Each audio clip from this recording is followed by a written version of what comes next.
And now, back to the Dr. Paul Show. Welcome back to the Dr. Paul Show, and we have a fabulous guest for you this evening. It is Dr. Freeda Drake, remarkable woman regarding women's issues, and we would like to welcome you aboard, Freeda Drake. Thank you, Dr. Paul. So nice to be here. You look as charming as ever. It's been some years since we've had you on, and you have really made a significant move in your life, haven't you? Yes. I've been contemplating starting a radio show on women's issues, and women's issues have been my specialty for a while now. Excellent. I think that's perfect. I think you do an outstanding job. We remember having had on as a guest before, and you're very well-read and well-received, and women trust you, and that's important. I'm not sure that happens all the time. A lot of times people are there to project themselves as opposed to, what they really ought to do, and that is to help the people they're talking to, which you do, and you have one tonight. Yeah. This is a new one to me. I've seen a lot of things in this world. I'm really surprised that this is actually even happening in Canada, which is where it's based out of. And it was an article that we just saw in the Huffington Post. Quite interesting.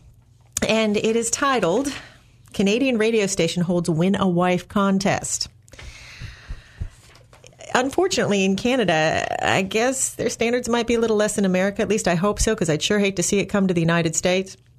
But it says here, and I quote, Edmonton's The Bear 100.3 has joined with a Volga Girl, a Russian matchmaking website, to give one listener a round-trip flight to Russia, 13 nights of accommodation, and $500 to spend to meet a lucky lady provided by Volga. How lucky can you get, right? Ooh. Maybe the lady might have a little disagreement once she meets the candidate.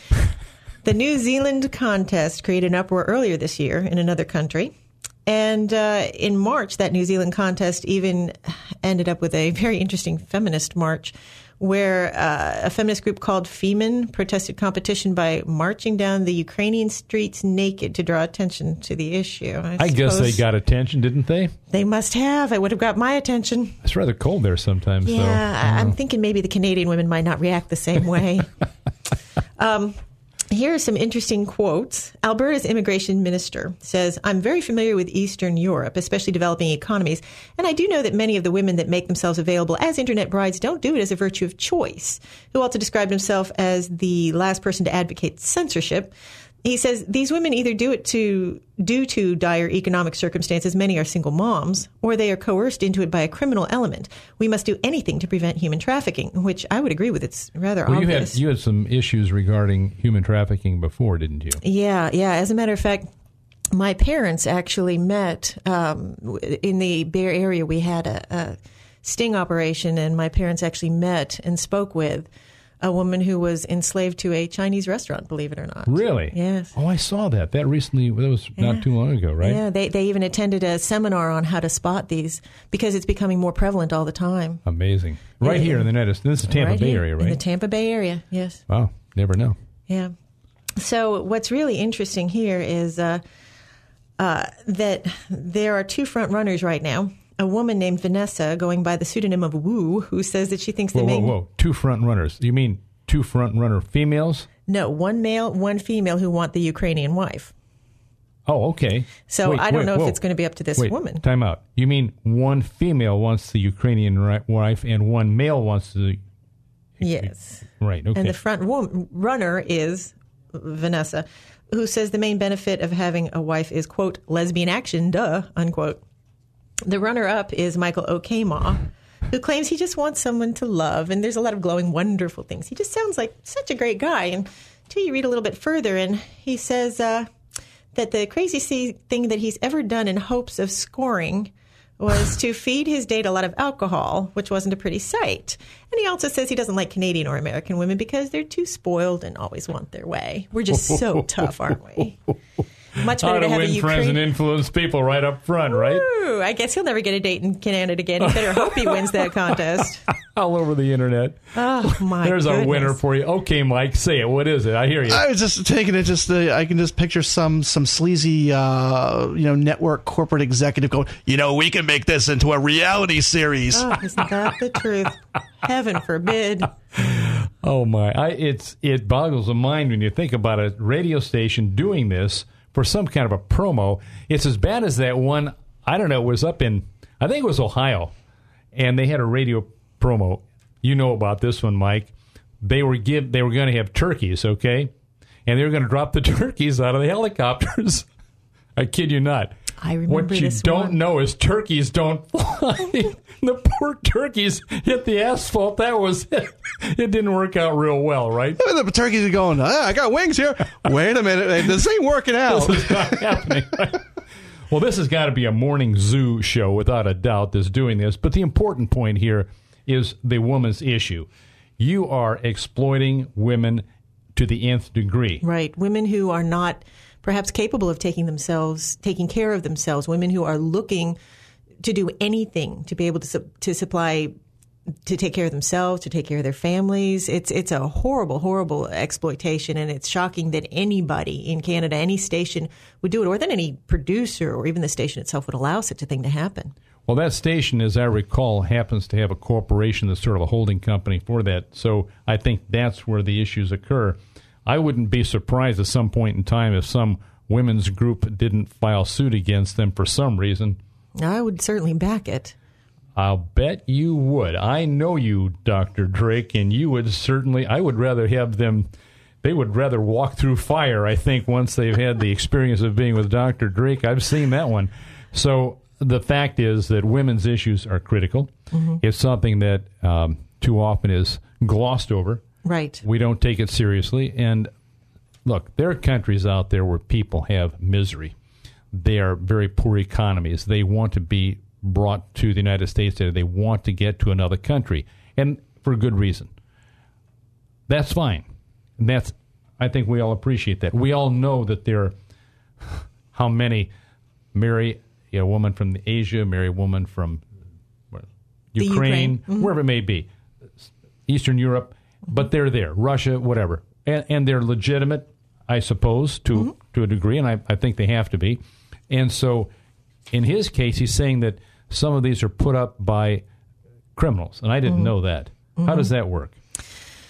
Well, things are just so different here than they are overseas that we as Americans take so much for granted, and we don't understand the cost of human liberty overseas. It's night and day. I've known some people from overseas, from that area, who tell of crimes that you would never expect to see over here. People who have come over here who serve sentences for things that we would never imagine we would serve sentences for. There's deprivation, there's hardship. People who adopt children out of there. The children are often malnourished, sometimes brain damaged because they have had so little that they were allotted to eat in the orphanages because there just isn't any money, there is no food. These are the people who are desperate. And, of course, it's to be understood that and sympathized with when a woman wants to get married just for the purpose of moving over to the United States. But even United States law is very clear about that. I mean, they have some rather strict standards with green cards and with marriages. They want to make sure that these marriages are valid. They don't want people just getting married to a U.S. citizen just to get their citizenship. So even the U.S. government frowns upon these overseas brides. They want something that's more than just a business arrangement. They want to see something genuine there. These women are not really in a position to give anything genuine. Well, I'd have to say yes and no on that. It depends, of course, on the woman. We talked True. about an issue early on this evening in the green room. I would say this. Understand this, guys and women. You're going to be, at some point in time, probably offered make that $15,000 to $50,000 to marry someone from another country so they can come here, get a green card, and they have to remain married to you for 39 months. You're aware of that, right? Mm-hmm. Now, if you have a false marriage, let me prepare you for the bad news. If it's proven that it's a false marriage and you've taken money for this, the first thing that you will be fined is $250,000. Hello? Are you understanding that? I know a situation where someone was going to marry someone, bring them to the States, fiancé, all the good stuff. There was one slight problem. She was already married in the country she lived in. Good heavens. That happens. Oh, yeah. I mean, they're desperate to get out, had 2 kids, and I was informed about this through one of the sources that I have is in the embassy in that country. And it happens. So don't put yourself in a position to say, well, I'll marry this guy or I'll marry this woman. You know, $50,000 isn't bad, or 30 grand, whatever it may be, and they're willing to pay quite a bit. Yes. Okay? Don't go there because they will lower the boom on you. You won't like what's happening. And they do have a way of finding out. Oh, yes, absolutely. Don't kid yourself because there's always somebody out there that's going to get 10% of that $250,000 for informing on you. They get $25,000. You get the jail cell. Good luck. So be aware of these things. It's not a joke. And a lot of people think, oh, I can get by with that. Maybe, maybe not. Are you willing to chance it? No. Your life is done. It's over. You're ruined. Right? Agreed. Definitely. Well, there are other issues that women have. Let's talk about those. Oh, there's so many issues.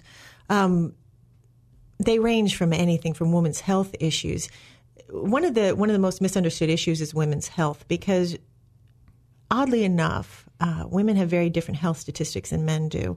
And interestingly enough, too, women's heart disease is increasing as women Why are. Is that? Well, they have different theories on it, but one of the primary reasons that they believe that women are having these increased health issues is due to the fact that they're in the workplace, and a lot of them are single income parents. Yeah. They're taking the brunt of the responsibilities that at one time they didn't have, and therefore they're pretty much neck and neck now with the men when it comes to heart attacks and other statistics. They're on that heart attack merry-go-round, and that's the way it is. In fact, there are more women now in universities than there are men, and more women are in management. True. And you and I have both been there, and we know what the stresses are. And stress is the main cause of heart failure. True. Many people will tell you. Absolutely. Congestive heart failure, that's the basis for it. Yes. That's why so many people have pacemakers and other IUDs, etc. There was some vice president we had, I can't recall his name, but he has a pacemaker IUD or something. He was a pretty bad shot, too, as I recall. And yes, I do remember his name, but I'll never give him the dignification of giving it out on the air. But that's another story. Yes. The point is, being an expert shot, I rather regret that he did that. But that's another issue. We talked about that earlier, too. I think women are going through that business of stress. Welcome to the club. Not a very fun club to be in, but yeah. We wanted equal treatment. We've got it. Yeah, you sure? Be careful what you ask for. You might get it, right? Yeah, but there are some wonderful values too. We have so much to be grateful for now. Things that were put in place for us through the suffragettes in the early 1900s, late 1800s. Things that we now take for granted, and it's wonderful. Like voting, yeah, for sure. And I think there are a lot of women that still to this day vote according to what their husbands tell them to do. That is so outrageous, I cannot accept it. That, to me, look, guys, if you're intimidating your wives to vote your way, that is wrong. I'm a veteran, and I don't appreciate that. I truly mean that. That is something that just really irritates me. You have and there are a lot of women out there who are veterans, too, and my aunt was one of them, by the way, Blue Plains. So was mine. Oh, really? Yeah, a great aunt who was in the WACs. Yep, mine was in the Waves, exactly. And that woman's Army Corps, and the other woman's Navy. And that's, you have no right to intimidate someone to vote for whom you don't want. I mean, okay, I'll get off the soapbox for the moment. I know this is good, isn't it? But the fact is the fact. Let's have women vote for whom they choose to vote for, not for whom somebody's telling them to vote for. Exactly. Organizations do that too. Well, if you really are a believer, you're going to vote for this one. A believer in what? Your theories? I mean, come on. No, we won't go there. We're going to move, though, on something else, and that is if you have the stress at work, you probably have the stress at home. Right. Very true. And one of the biggest issues, too, at home is the woman comes home from a hard day's work, and she's still expected to cook, and she's still expected to clean, and she still has this haunting feeling that her she reputation... She has to be barefoot and pregnant, too? Exactly. She has this horrible, horrible haunting feeling that she is responsible for what her household looks like. So even if her husband doesn't lift a finger, it still gives her this tremendous amount of guilt if she doesn't, because mom could come over with the white glove treatment, or what if the mother-in-law comes by and sees that there's still Cheetos in the carpet, These are things that a woman is obsessed with. You sound familiar with this. Oh, I've been there. I've been there, done that. There. And so I know. And you specifically said a certain brand of corn chip, so I guess you've been there, haven't you, huh? And the vacuum sweeper just doesn't pick that junk up, does it? No. Right. You've got to get one of those cyclone vacuums. Another woman's issue. What the best vacuum is? No, I'm kidding. We're not going to do a good housekeeping. But another issue that I think is really important is now that women are in the workplace, in fact, there are I believe the statistics are 52% of the workplace. Is it only environment 52%? is female. I believe it's only 52% because you have attrition, you have people coming and going. In and out, yeah, okay. Yeah, and of course that also is something ancillary that we need to talk about later, which is women's leave and how women who can be in the pregnancy age are certainly looked down upon and have less of a chance sometimes at a job than That's others. wrong also. Right. But one thing is women in the workplace and how they interact with each other. There was something in the 80s called the queen bee syndrome, and I see it still to this day. What is that? It's the belief that, or the fact, actually, it's sad, but it's true.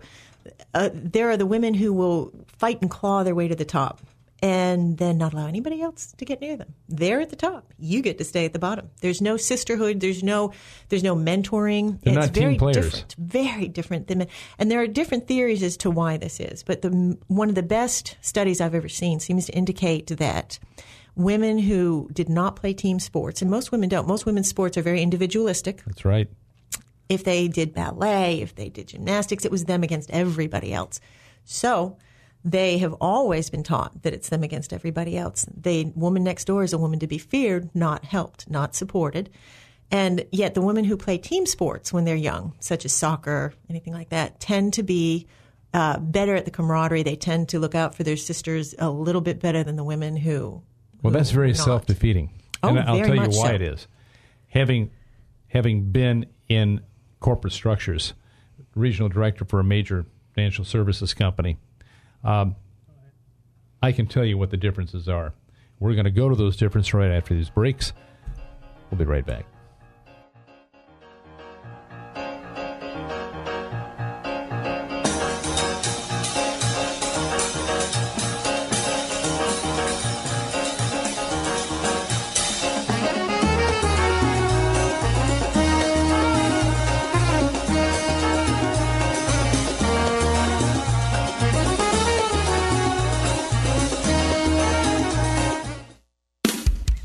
Have a question for Dr. Toughlove? Call him live in the Tampa Bay area, 727-441-3000. Or you can call him toll-free at 866-826-1340. You can also send him an email at doc@askdrpaul.com. The Dr. Paul Show will be right back after these messages.